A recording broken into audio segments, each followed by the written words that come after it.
Sandy says read, and welcome to the challenge. No, welcome to the channel, you guys. We are going to be doing a book review and discussion that is part of 2 challenges, which I think might be why I can't speak. You don't know. Could be because I'm tired. Who knows? This is Sherlock Holmes and the 12 Thefts of Christmas. And this book fulfills the number 12 on the clock reading challenge, and it also fulfills a book on the Christmas reading challenge. The clock reading challenge originated over at Joe Linsdell's channel, and I'll put a link to that in the drop-down box below. And the Christmas reading challenge, at least the way I interpret it and the way I made it, originated right here. I originated my own challenge for myself. You guys, among the housekeeping crap, I want to welcome you to subscribe to the channel, because this mayhem and chaos and confusion happens all the time here, and it's fun. Okay, please subscribe to the channel for more bookish content, book reviews like what we're going to do today, and other bookish stuff that we do here. I want to also welcome you to blah, blah, blah. Yeah, there you go. It's going to be like that. I want to welcome you to download your own Sandy Says Read bingo card. Yeah, there you go. There it is. That's what it looks like. You can go to the Bingo Baker link in the drop-down box below and generate your own Bingo Baker card. It will be full of words and phrases that I typically say during these reviews. There are no prizes when you win the bingo. You just get the dopamine hit each time you check off one of these boxes. Yeah, as I say the word, check off the box. It'll feel great and wonderful and... Shall we begin? Are you ready for this? All right, this is Sherlock Holmes and the 12 Thefts of Christmas. Let's begin with the specs. The specs are, the author is Tim Major. The copyright is 2022 by Titan Books. This version is 270 pages. It's written in first person past tense. And let me read the cover flap for you, because reading the back cover is just praise for the author. Whatever. Right? If you guys knew how much effort we authors go to get these little testimonials, yeah. But we're going to read the cover flap. All right. Sherlock Holmes' discovery of a mysterious musical score initiates a devious Christmas challenge set by Irene Adler, with clues that are all variations on the theme of theft without theft. In the snowy London lead-up to Christmas, Holmes' preoccupation with the Adler variations risks him neglecting the case of his new client, Norwegian Arctic explorer Fridtjof Nansen, who has received a series of threats in the form of animal carcasses left on his doorstep. Could they really be gifts from a strange spirit that has pursued Nansen since the completion of his expedition to cross Greenland? And might this case somehow be related to Irene Adler's great game? I am not going to spoil it for you. You guys, I'm going to discuss the book. We're going to talk about it a little bit. Go over the notes that I have for you. I'm going to read a lot of these notes so that I don't screw it up and so that I don't spoil anything. I don't want to spoil the ending. I don't want to spoil the twists and the turns. There's a lot of them. I don't want to spoil that stuff because, I mean, this was just released in, what did I say, 2022? So it's 2 years old. You may want to go out and grab this. It's a mystery, right? And I don't want to ruin the mystery for you. So let us talk a little bit about this. In fact, let me read for you the author's note on pages 271 to 272. Hold, please. Get there. Yes, okay. Much of the detail relating to Fridtjof and Eva Nansen is drawn from 2 books, Nansen's own The First Crossing of Greenland and Roland Huntford's biography, Nansen. Nansen's account of his expedition inspired other aspects of this novel too.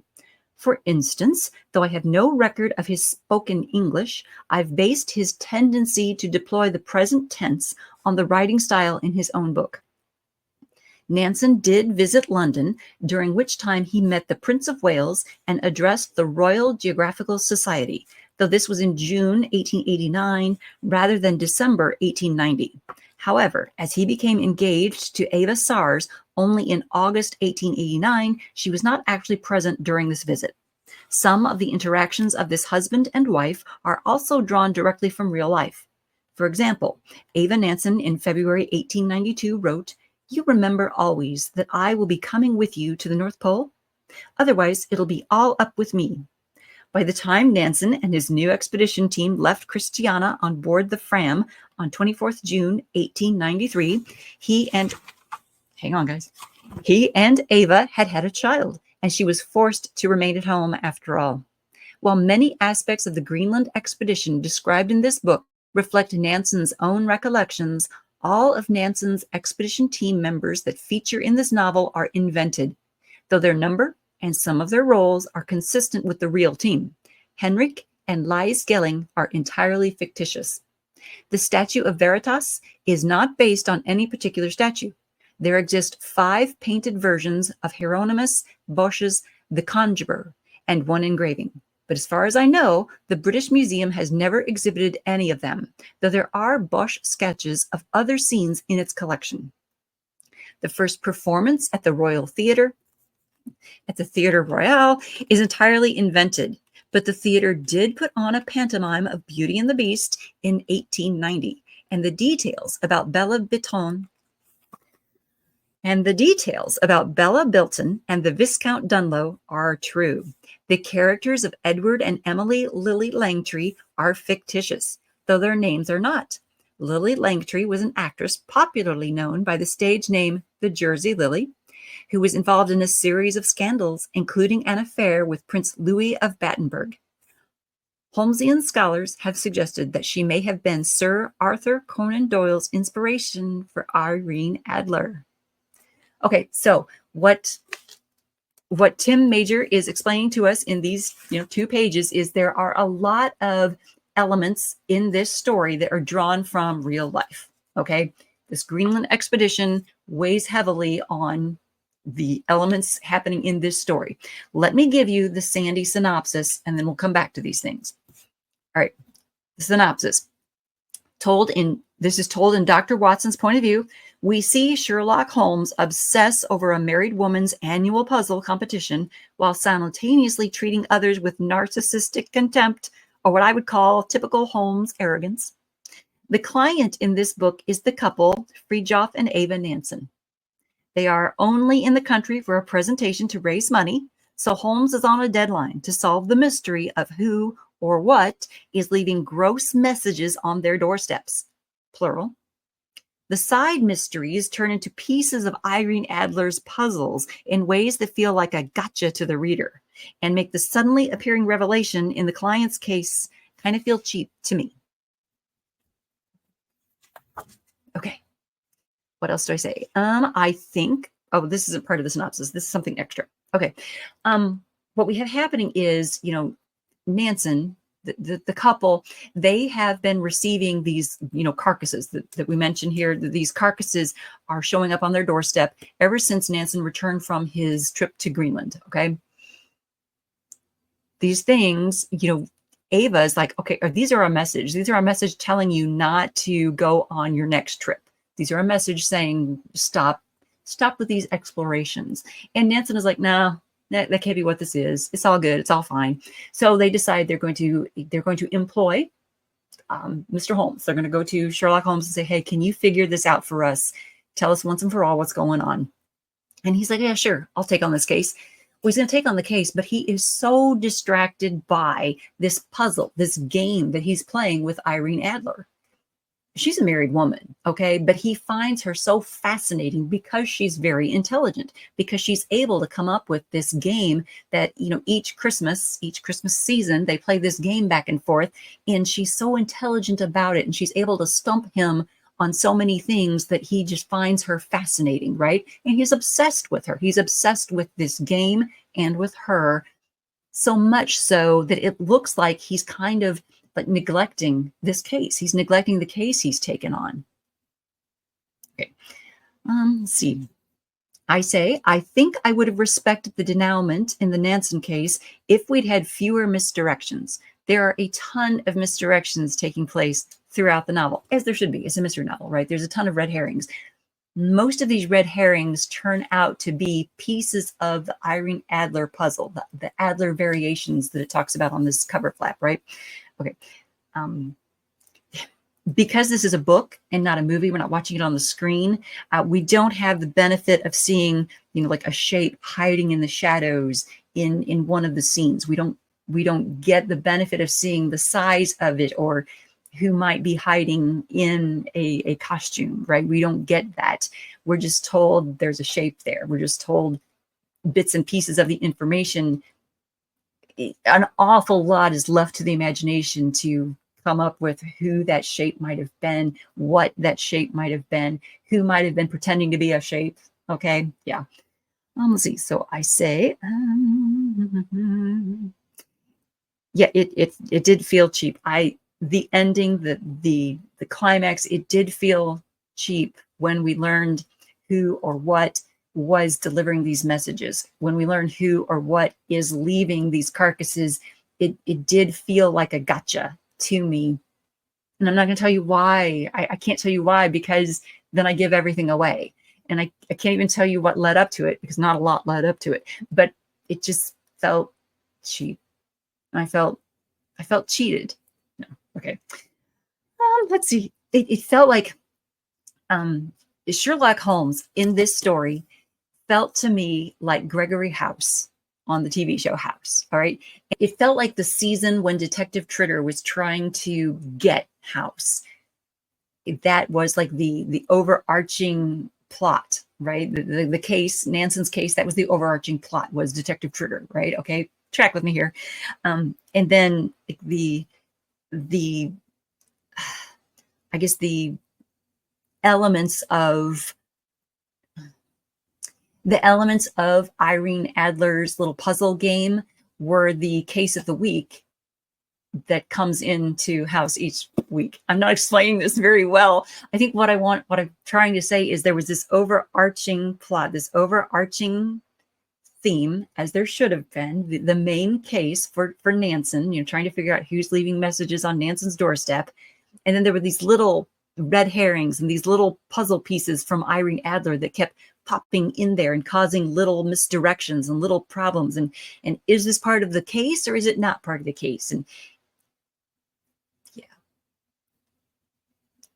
I don't think I enjoyed that happening. I think I would have enjoyed it if this was just a murder mystery. Not even a murder mystery. It's just a mystery of, okay, who's leaving carcasses on Nansen's doorstep and why? And can we figure out what the scoop is? And is this a supernatural thing? Is this not a supernatural thing? Is this, led by someone who's jealous? Is this led by someone who's not jealous? I mean, I think that I would have enjoyed the book so much if it had just been that. Okay. And the pros, I wrote down some pros and cons of this. The pros for this are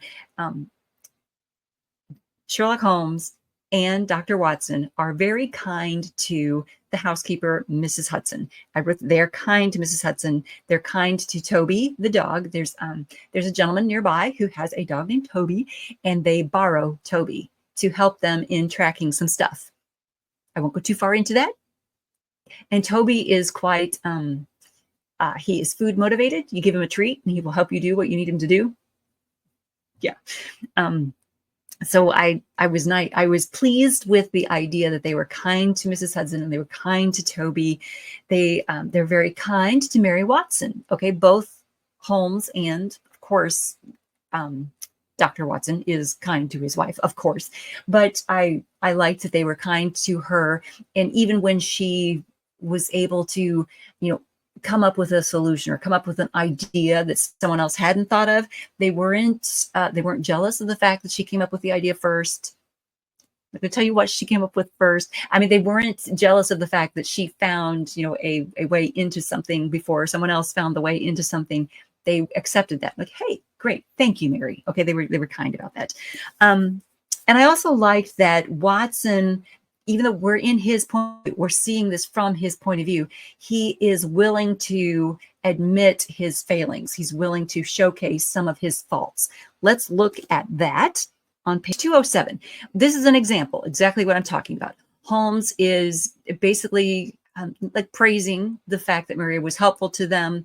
And he says, Holmes says, I have long suspected that your wife is innately suited to our line of work. Holmes said with a smile, perhaps we ought to consult her more often. No, I think she has had her fill for the time being, I replied quickly.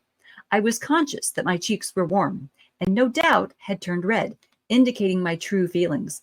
In truth, I was anxious not to involve my wife in my other life with Holmes, not only due to fears for her safety, but because of a certain degree of pride that I alone was indispensable to him.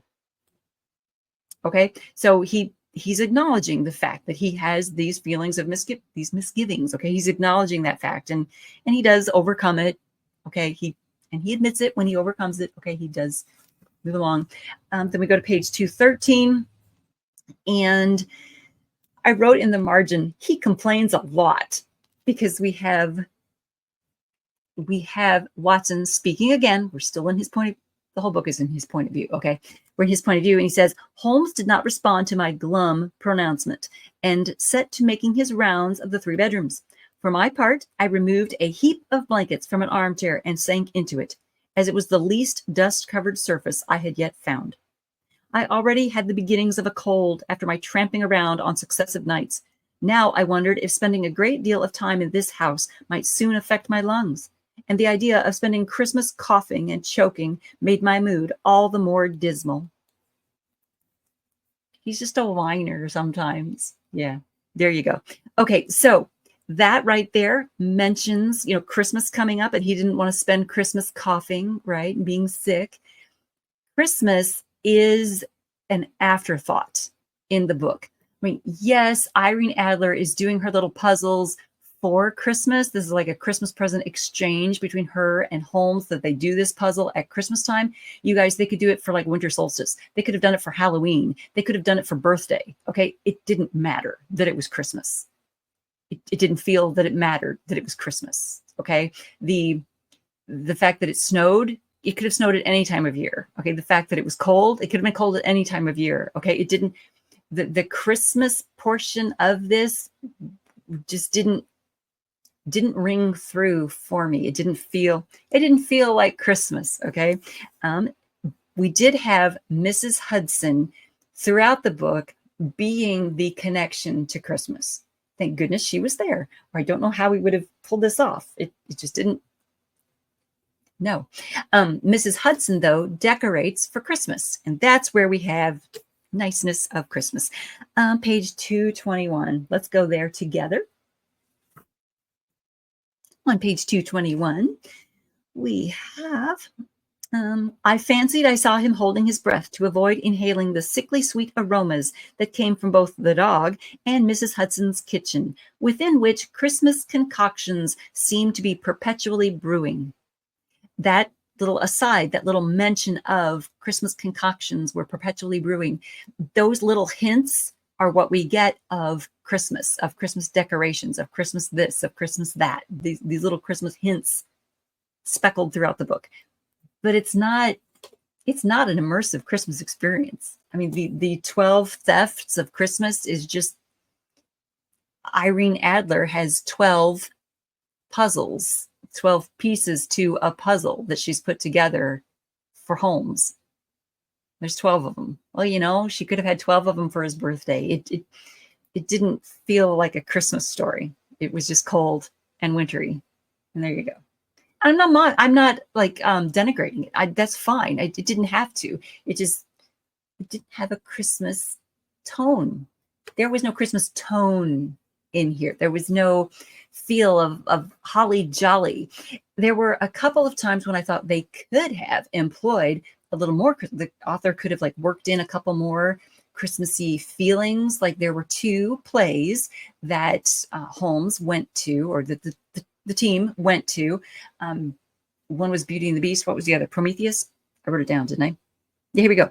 The theater could have provided, more, but that was a missed opportunity twice, when they went to see Prometheus and when they went to see Beauty and the Beast. Now, I think that the Prometheus item had to be Prometheus. I'm not going to tell you why, but there were elements of Prometheus, elements of the tragedy that needed to be incorporated into things that happen in the plot. We need the callback. So maybe you couldn't put a Christmas story in there instead of Prometheus. But Beauty and the Beast, I think he could have put in a Christmas, like the Nutcracker. Okay, something else could have been there to make, oh, look, a nod to Christmas. But like we read in the author's note later, Beauty and the Beast was performed at that theater in a certain year. So there was a nod to history instead. That's fine. I'm not complaining. I hope that this doesn't sound like a complaint. I get it. I mean, you want to have that nod to history.